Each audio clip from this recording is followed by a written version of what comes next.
Bonjour, êtes-vous je? Pardon, je? Comment ça, êtes-vous je? Non, pas qui vous êtes, mais est-ce que vous êtes vraiment? Je veux dire fondamentalement. Hum, je sens qu'on part sur de la philo, là. Où voulez-vous en venir exactement? Eh bien, c'est une façon d'entrer dans la suite de notre exploration de la conscience expliquée de Daniel Dennett. Parce qu'on arrive à une de ces idées euh, les plus troublantes, je dirais. Ah oui, laquelle? Cette certitude qu'on a tous d'être un moi. Un jeu, là au centre, bien unifié. Eh bien, pour Dennett, ce serait une forme d'illusion. Une illusion, carrément. C'est fort comme mot. On parle quand même du sentiment d'être soi. Le nier, ça paraît radical. Il ne veut pas dire qu'on n'existe pas, quand même. Non, non, attention, et c'est vraiment le point clé dès le départ. Bien sûr que nous existons, personne ne dit le contraire. Bon, me voilà rassurée. C'est la nature de ce moi, ce truc qu'on ressent si fort, qui est remise en question. Pour Dennett, c'est une construction, une fiction, théorique, très utile, indispensable même, mais une fiction. D'accord. Une fiction utile. Alors, pour bien comprendre cette notion d'illusion, il faut peut-être commencer par ce qu'il rejette, non? C'est quoi l'idée habituelle du moi qu'il critique? Exactement. Il s'attaque à ce qu'il appelle, avec une image assez parlante, le théâtre cartésien, où si on serait comme projeté. Et il y aurait un spectateur unique pour regarder tout ça. Le moi, le chef d'orchestre, si on veut. Ah oui, je vois. L'idée d'un petit bonhomme dans la tête, un centre de contrôle où tout arrive, c'est vrai que c'est assez intuitif. Mais pourquoi Dennett trouve ça si problématique? Une impasse, vous disiez. Parce que si on cherche ce centre unique, cette salle de projection, ou ce spectateur, les neurosciences ne le trouvent nulle part. Ah, Le cerveau, ça fonctionne de manière beaucoup plus distribuée, en parallèle. Plein de choses se passent en même temps, partout. Chercher ce point unique où la conscience aurait lieu, ce serait chercher un fantôme. Il n'y a pas d'agent central, de pilote dans l'avion, qui serait distinct du cerveau lui-même. d'accord, donc pas de centre de commande, pas de spectateur privilégié, on abandonne le théâtre cartésien. Mais alors comment il explique, Dennett, ce sentiment qu'on a quand même, ce sentiment très fort d'être un sujet unifié? Alors là, on arrive à son concept clé. C'est le centre de gravité narrative. Centre de gravité narrative. Ok, l'analogie est intéressante. Le centre de gravité d'un objet. C'est ça. Prenez un objet, n'importe lequel. Son centre de gravité, ce n'est pas une pièce de l'objet, hein. Ce n'est pas un bout de matière qu'on peut pointer du doigt.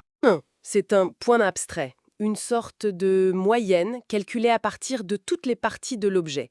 C'est une fiction mathématique, si on veut, mais hyper utile pour comprendre comment l'objet va tenir en équilibre, comment il va bouger, indispensable, mais immatériel. Voilà, exactement.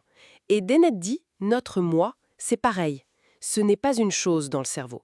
C'est le centre de gravité abstrait de notre propre histoire, de notre narration. De notre narration. C'est-à-dire C'est une construction. qui se fait tout le temps, qui est mise à jour en permanence.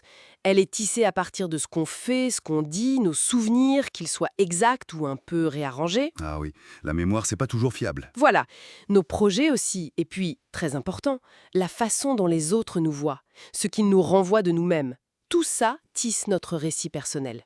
Donc le moi, ce serait ce point focal narratif. Le résumé en temps réel de notre propre histoire. Il me semble qu'il utilise aussi des comparaisons avec des animaux, non? Pour illustrer cette idée de construction. Oui, tout à fait. Il prend l'exemple de l'araignée qui tisse sa toile. La toile devient une extension d'elle-même, de son système pour percevoir le monde. Ou le castor qui construit son barrage et modifie son environnement. Nous, on construirait notre moi narratif un peu comme ça. Une activité constante, pas forcément consciente d'ailleurs, qui nous aide à nous organiser, à interagir. Exactement, ça structure notre rapport au monde. C'est fascinant comme idée. Mais revenons à l'illusion. Si le moi est ce centre de gravité narratif, cette construction abstraite, où est l'illusion exactement, selon lui? Qu'est-ce qui est faux là-dedans? L'illusion, elle n'est pas sur le fait qu'on existe en tant qu'organisme, en tant que système complexe qui traite de l'information. Ça, c'est réel. D'accord. L'illusion, elle vient de notre tendance À réifier ce centre de gravité narrative. C'est un peu technique comme mot, mais ça veut dire on a tendance à croire que c'est une chose, une entité simple, stable, unifiée, qui serait logée quelque part. On prend cette abstraction pour une réalité concrète, en somme. c'est ça. On croit qu'il y a un auteur unique et constant derrière notre histoire personnelle.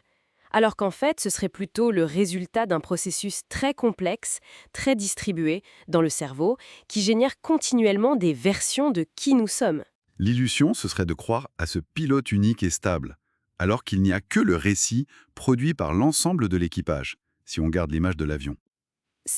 Oui, ça bouscule pas mal de choses. Absolument. Donc, pour résumer un peu l'idée de Dennett, ce sentiment très puissant d'être un jeu, cohérent, singulier, ce n'est pas la preuve qu'il y a une entité centrale dans notre tête. Ce serait plutôt l'émergence de ce centre de gravité narrative. Voilà. Une fiction, oui, mais une fiction utile. Essentielle même pour qu'on puisse se repérer dans le monde social, faire des plans, avoir le sens des responsabilités. Mais ça reste une fiction. Ça ouvre quand même une perspective assez vertigineuse sur ce qu'on est. Et ça amène forcément une dernière question, peut-être la plus troublante de toutes. Hmm. Si notre moi est au fond une histoire qu'on se raconte et qu'on nous raconte, jusqu'à quel point est-ce qu'on a vraiment le pouvoir de la réécrire, cette histoire? Sommes-nous les auteurs, les éditeurs, ou juste les lecteurs de notre propre récit?